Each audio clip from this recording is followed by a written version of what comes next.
મહાકુંભ જતા સૈન્ય પરિવારને અકસ્માત નડ્યો હોવાનું સામે આવ્યું છે। બિહારના ભોજપુર જિલ્લાના શાહપુર પોલીસ સ્ટેશનની હદમાં આવેલા રતનપુર ગામમાં રહેતા એક પરિવારના 3 સભ્યો દર્દનાક અકસ્માતમાં ભોગ બન્યા છે।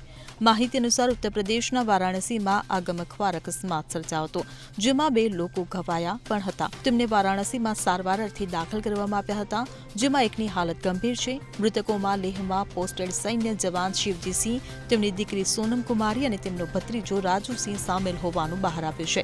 જ્યારે ઘાયલોમાં મૃત્યુ પામેલા સૈન્ય જવાનની પત્ની નીરા દેવી અને મૃત્યુ પામેલા ભત્રીજાની પત્ની સામેલ છે।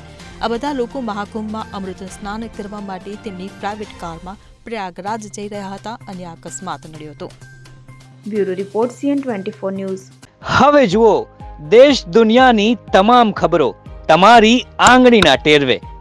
ઉઠાવો મોબાઈલ અને Google Play Store પરથી ડાઉનલોડ કરો અમારી CN24 ન્યૂઝ મોબાઈલ એપ।